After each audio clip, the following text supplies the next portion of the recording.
Good morning dear students. Gayatri school के online platform पर आप सभी का हार्दिक स्वागत है। आज के क्लास में हम 11th क्लास मैथमेटिक्स के चैप्टर फर्स्ट अपन के सेट्स थ्योरी चल रहा था, समुच्चय सिद्धांत, उसी के प्रकार को लेकर अपन बात करेंगे कि वो कितने प्रकार के हो सकते हैं, अपन उनको अलग अलग किन किन नामों से जान सकते हैं। ठीक है, तो देखिए लास्ट के लेक्चर में अपन ने उनके रिप्रेजेंटेशन किस प्रकार का होता है, अपन ने कहा था कि दो फॉर्म में हो सकता है, एक रोस्टर रूप और एक आपके पास में सेट बिल्डर फॉर्म। अब देखिए रिप्रेजेंटेशन के बाद जो एक्सरसाइज 1.1 थी वो आपके पास में कंप्लीटली इन दो फॉर्म्स के ऊपर थी कि आप रोस्टर फॉर्म को सेट बिल्डर फॉर्म में कैसे लिखोगे और सेट बिल्डर फॉर्म को रोस्टर रूप में कैसे लिखोगे, या फिर कोई एलिमेंट किसी सेट से बिलोंग करता है या नहीं करता है तो उसके लिए अपन कौन से सिंबल यूज करते हैं, उनको लेकर अपन ने डिस्कस किया था। आज के क्लास में अपन डिस्कस करेंगे टाइप्स ऑफ सेट। ठीक है, तो उसमें सबसे जो पहला आपके पास में प्रकार आता है उसको अपन बोलते हैं एम्प्टी, या फिर आप कह सकते हो नल, या फिर आप कह सकते हो वॉइड सेट, जिसको हिंदी में बोलते हैं रिक्त समुच्चय। क्या बोलते हैं? रिक्त समुच्चय। अब आपको रिक्त से नाम से ही पता चल रहा है कि ऐसा सेट जिसमें एक भी एलिमेंट नहीं हो, रिक्त समुच्चय। अब देखिए, तो मैं आपके पास में डेफिनेशन हिंदी में लिखा लेता हूं, या फिर आपके पास में इंग्लिश में देखें तो ए set which does not contain any element, contain any element। अब देखिए, या फिर हिंदी में कहो तो ऐसा लिख सकते हो आपके पास में ऐसा समुच्चय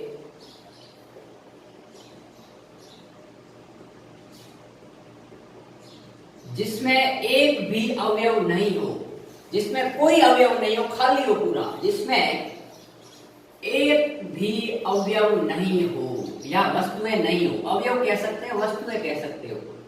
अब आप कहोगे सर ऐसा कैसे हो सकता है, ऐसा कोई सेट होता है जिसमें एक भी एलिमेंट नहीं और फिर भी अपन उसको सेट कहेंगे? तो देखिए बात करते हैं, एग्जाम्पल के तौर पे अपन समझते हैं। और एक बात ध्यान छोड़ो, इसको जो अपन रिप्रेजेंट करते हैं उसको आपके पास में इट इज डिनोटेड बाय, या तो अपन कहते हैं फी या फाई जिसको बोलते हैं, इसका मतलब होता है नल, एकदम ब्लैंक। या फिर आपके पास में रोस्टर रूप में लिखो तो ऐसे लिख सकते हो, ये कर्ली ब्रैकेट है और यदि कर्ली ब्रैकेट के अंतर्गत कोई भी एलिमेंट नहीं आ रहा है, इट मींस ये एम्प्टी सेट को रिप्रेजेंट कर रहा है। इसके अंतर्गत ऐसा मत, कई बार स्टूडेंट क्या करते हैं, कर्ली ब्रैकेट भी बना देते हैं और उसके अंतर्गत ये फाइव भी लिख लेते हैं, लेकिन ध्यान रखना ये एम्प्टी सेट नहीं है क्योंकि इसमें एक एलिमेंट आ गया है। ठीक है, तो ध्यान रखना इसका रिप्रेजेंटेशन या तो आप कर्ली ब्रैकेट बनाओ या फिर आप लिख दो फाइव। अब इसके एग्जाम्पल क्या हो सकते हैं, देखिए एक सेट लेता हूं A बराबर एक्स सच दैट, ठीक है, x is lies between 1 to 2। अब आप कहोगे सर x है वो एक से बड़ा है और 2 से छोटा है, लेकिन ऐसी तो बहुत सारी संख्या है जो एक से बड़ी है और 2 से छोटी है, लेकिन मैं कंडीशन दे रहा हूं आगे कि x है वो किससे बिलोंग कर रहा है, सेट ऑफ नेचुरल नंबर से बिलोंग कर रहा है। अब मेरी बात सुनो, सेट ऑफ नेचुरल नंबर से यदि बिलोंग करेगा तो x का क्या क्या मान हो सकता है भाई, x का मान हो सकता है 1 हो सकता है, 2 हो सकता है, 3 हो सकता है, ये हो सकते हैं। तो मेरी बात सुनो, 1 और 2 के मध्य कोई भी नेचुरल नंबर नहीं है क्योंकि 1 के बाद सीधा 2 आता है, और अपन को ये देखना है कि 2 से तो छोटा और 1 से बड़ा, तो इसके मध्य तो कोई भी संख्या नहीं है भाई, नेचुरल नंबर कोई है ही नहीं। रियल नंबर तो बहुत सारे हैं लेकिन नेचुरल नंबर नहीं है, तो ये आपके पास में सेट कैसा है, एम्प्टी सेट है। ठीक है, एक सेट और लेता हूं B बराबर x such that x square बराबर 4, ठीक है, एंड x इज ऑड। अब मेरी बात, मैंने क्या लिखा है, x such that x square का मान 4 आना चाहिए। अब x स्क्वायर का मान 4 तो आ सकता है, किन केस में आ सकता है, जब आपके पास में x है वो -2 हो या 2 हो, लेकिन अपन ने कहा है कि x है वो ऑड है, मतलब विषम संख्या है। तो विषम है तो आपके पास 1 हो सकता है, 3 हो सकता है, 5 हो सकता है, -3 हो सकता है, लेकिन इनका स्क्वायर कभी भी 4 नहीं आता। ठीक बात। तो जब x ऑड हो और उसका स्क्वायर 4 आ रहा हो तो वो हमेशा एम्प्टी सेट होगा, उसकी कोई वैल्यू नहीं आएगी, ऐसा हो नहीं सकता। ठीक बात। तो ये है आपके पास में एम्प्टी सेट। अब अपन नेक्स्ट एक क्वेश्चन और ले लेते हैं। एग्जांपल में कोई दिक्कत नहीं है, कितने भी लो। x such that x is a even prime number greater than 3 या 4 कह सकते हो। अब मेरी बात सुनो।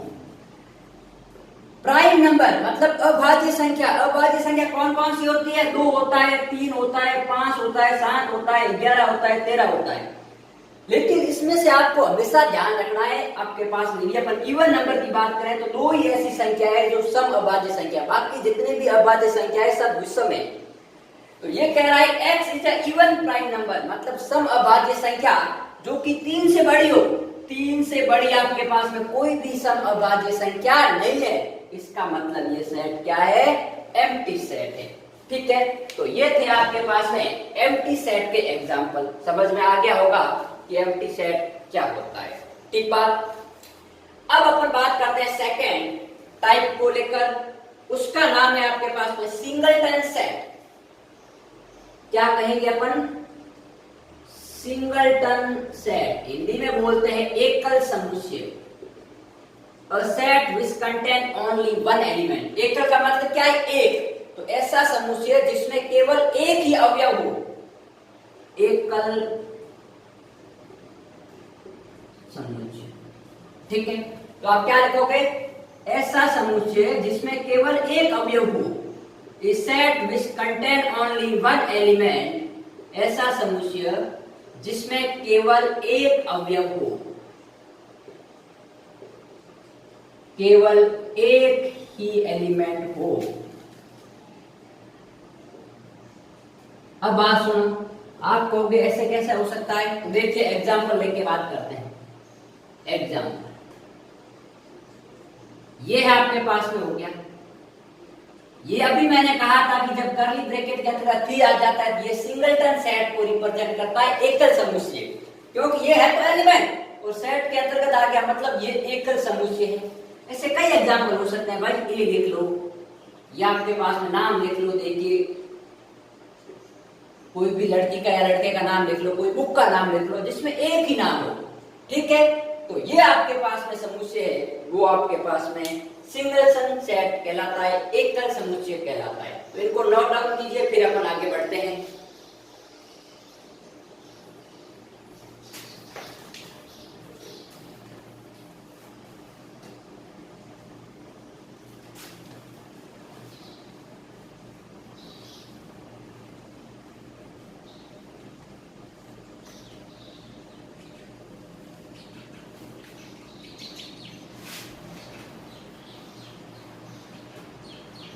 अब देखिए अपन जिसकी बात कर रहे हैं थर्ड नंबर सेट, वो आपके पास में है जिसको अपन बोलते हैं फाइनाइट सेट। नाम से ही पता है फाइनाइट सेट, जिसको हिंदी में बोलते हैं परिमित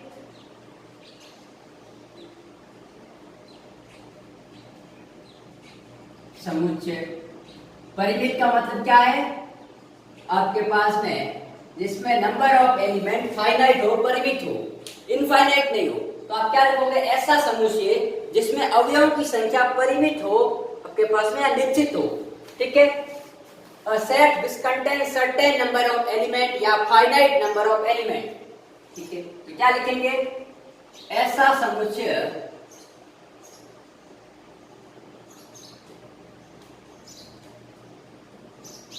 जिसमें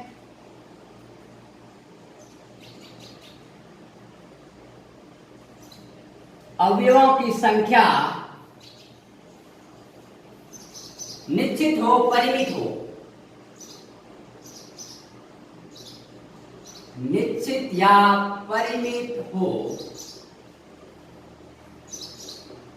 ठीक है, कौन सा सेट कहलाता है? फाइनाइट सेट कहलाता है। अब आप कहोगे कैसे, तो मैं बात करता हूं एग्जांपल को लेकर। एक सिंगलटन सेट है, तो सिंगलटन सेट भी फाइनाइट सेट है क्योंकि उसमें एक ही एलिमेंट आ रहा है, एक फाइनाइट नंबर है, तो सिंगलटन सेट भी क्या है आपके पास में? फाइनाइट सेट है। अब अपन और बात करते हैं, मैं बात करता हूं अंग्रेजी वर्णमाला के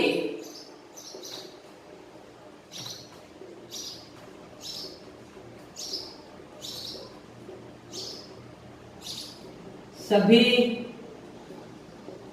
स्वरों का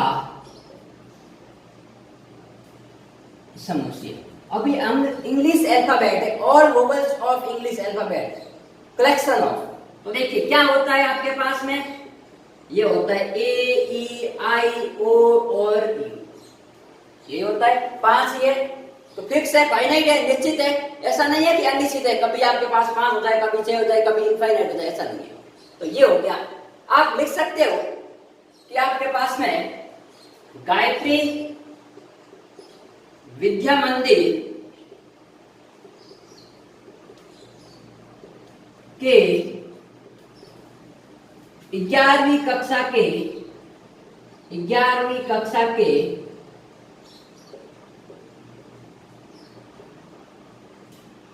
छात्रों का सेट या समुच्चय।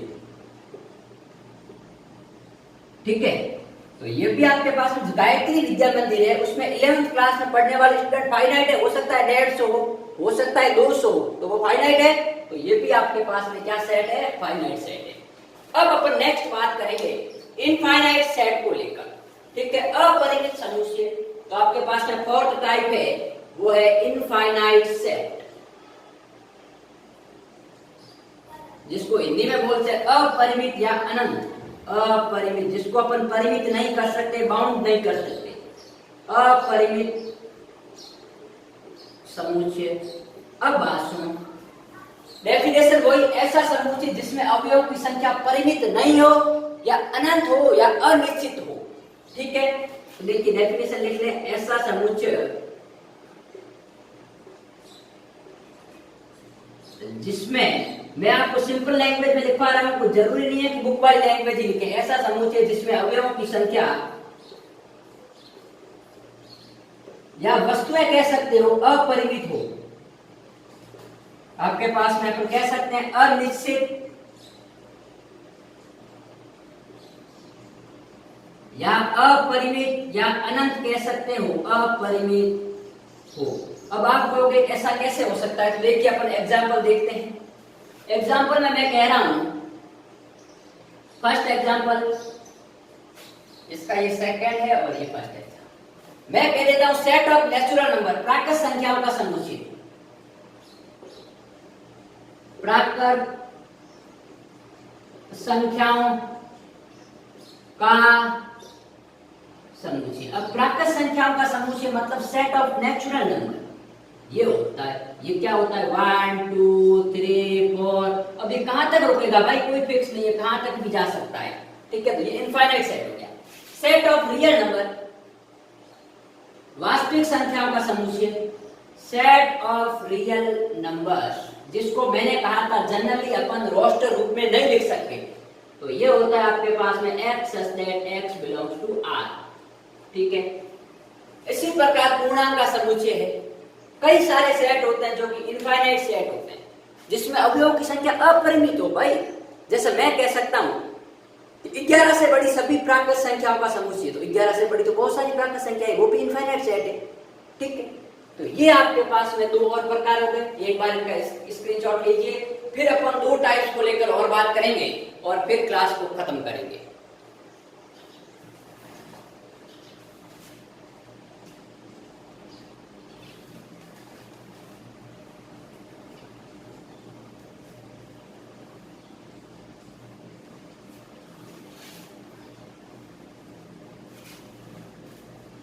अब अपना है इक्वल सेट्स। अब इक्वल सबसे पता है आपको समान, और समान होने के लिए कम से कम 2 वस्तुएं होनी जरूरी है, तभी तो अपन समान कहेंगे। यदि कोई एक ही पर्सन है तो उसको किसके समान कहेंगे? जब 2 थिंग्स या 3 थिंग्स होंगी, वस्तुएं होंगी, तभी तो अपन कहेंगे ये इसके बराबर है या समान है। तो इसके लिए अपन को 2 सेट या 2 से अधिक सेट की रिक्वायरमेंट होगी। ठीक है। तो अपना 5वां प्रकार है जिसको अपन बोलते हैं इक्वल सेट्स, इक्वल सेट्स, जिसको अपन बोलते हैं समान समुच्चय, ठीक है। A set which contain exactly same element, ठीक है, ऐसा समुच्चय जिसमें जो अवयव हैं वो आपके पास में एकदम सेम हो दोनों में, ठीक। तो आपके पास में क्या है, अ सेट विच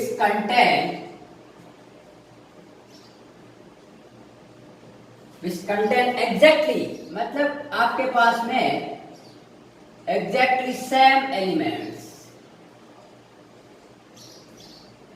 हिंदी में देखो, ऐसा समुच्चय जिसमें अवयवों की संख्या पूर्णतः बराबर हो। आपके पास में अवयवों की संख्या नहीं कहनी है, नंबर ऑफ एलिमेंट बात नहीं करने, अवयव बराबर हो, ठीक है। तो ऐसे दो समुच्चय, या आप ऐसा लिख सकते हो, ए सेट नहीं, टू सेट्स, या लिखो आपके पास में आपके पास में two sets which contain exactly same element, ठीक है। ऐसे दो समुच्चय जिसमें अवयव पूर्णतः बराबर हो। अब कैसे, आपके पास में एग्जांपल के लिए यदि बात करें, तो एग्जांपल में बात करें तो यदि मान लीजिए ए कोई सेट है जो ये लिखा हुआ है 1 2 3 और 4, और कोई बी सेट है जो ऐसा है 1 2 3, और एक सी सेट है जो है आपके पास में 1 2 3। तो अब मेरी बात सुनो, और इसमें अपन ने कह दिया आपके पास में 6, तो ए और है वो बी तो बराबर है, इसको अपन बोलते हैं इक्वल सेट। लेकिन ए है वो सी के बराबर नहीं है, और ए ही आपके पास में क्या कह सकते हैं, बी है वो भी आपके पास में सी के बराबर नहीं है, क्योंकि इसमें एक एलिमेंट अलग आ गया भाई, क्योंकि अवयव भी बराबर होने चाहिए। ये अवयव बराबर है तो नंबर ऑफ एलिमेंट्स भी बराबर होंगे। तो दो सेट बराबर तब कहेंगे जो कि इस सेट में जो एलिमेंट है वही एलिमेंट इसमें प्रेजेंट हो, तो ही अपन कहेंगे कि वो आपके पास में सेट इक्वल है, ठीक है।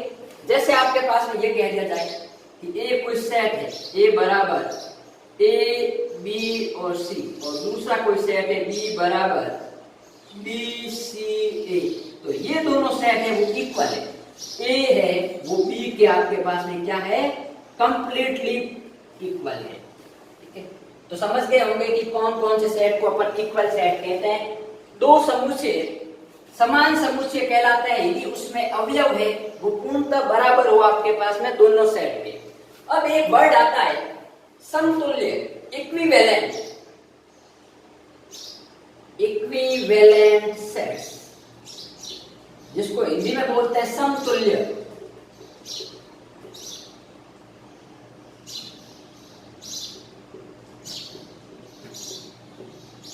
अब बात करोगे कि आपके पास में ऐसे दो समुच्चय जिसमें नंबर ऑफ एलिमेंट्स बराबर हो। अब अवयव बराबर होना जरूरी नहीं है, अवयव वही होने जरूरी नहीं है, लेकिन नंबर ऑफ एलिमेंट्स बराबर होने जरूरी है, ठीक है। तो आपके पास में ऐसे समुच्चय जिसमें अवयवों की संख्या बराबर हो, जिसमें अवयवों की संख्या समान हो, ठीक है। अब जैसे आपके पास में अपन कह सकते हैं एक सेट ए है, उसमें एलिमेंट है ए बी सी और डी। ए कोई सेट है बी है वो आपके पास में है 1 2 3 और 4, और ए कोई सेट है सी आपके पास में, तो वो है बी सी डी और ए। तो उस केस में ए है वो आपके पास में बी के इक्विवेलेंट है, इसको बोलते हैं समतुल्य, ये समतुल्य का साइन है, ठीक है। और ए है वो आपके पास में किसके, सी के समतुल्य, लेकिन सी में एलिमेंट सेम है तो वो सी के क्या है, बराबर है, ठीक है। और बी है वो आपके पास में सी के क्या है, इक्विवेलेंट है। अब मेरी बात सुनो, आप ऐसा कह सकते हो कि इसमें तो नंबर ऑफ एलिमेंट्स बराबर होने चाहिए, और समान है तो उसमें नंबर ऑफ एलिमेंट्स भी बराबर हो और अवयव भी एग्जैक्ट इक्वल हो। इसका मतलब तो ये हो गया कि जो इक्वल सेट है वो हमेशा इक्विवेलेंट सेट होते हैं, क्योंकि नंबर ऑफ एलिमेंट्स दोनों बराबर ही होंगे। तो अपन ऐसा कह सकते हैं कि आपके पास में नंबर ऑफ ए यदि 2 आपके पास में सेट ए और बी है तो आपके पास में number of elements in A set is equal to number of element in set B आ जाता है, तो वो दोनों सेट समतुल्य समुच्चय या इक्विवेलेंट सेट कहलाते हैं। और समान कब कहलाते हैं? जिसमें अवयव भी बराबर हो। और हमेशा ध्यान रखना, क्योंकि इसमें नंबर ऑफ एलिमेंट इसमें भी बराबर होंगे तभी तो अवयव बराबर होंगे, तो जो समान समुच्चय है वो हमेशा इक्विवेलेंट सेट होते हैं, लेकिन इसका कन्वर्सली है वो हमेशा राइट नहीं होता है। ठीक है, क्योंकि अब देखिए इसकी और मैं इसकी बात करूं ए और सी की, तो ये इक्विवेलेंट भी है और इक्वल भी है। ठीक है, लेकिन ये है वो इक्विवेलेंट तो है लेकिन इक्वल नहीं है, ए और बी और सी। ठीक है, और ये तीनों सेट है वो आपस में एक दूसरे के इक्विवेलेंट है। ठीक है, तो ये था आपका जो समुच्चय है उनके प्रकार को लेकर डिस्कशन। अब नेक्स्ट क्लास से हम इसके ऊपर बेस्ड एक्सरसाइज को सॉल्व करेंगे 1.2 को लेकर।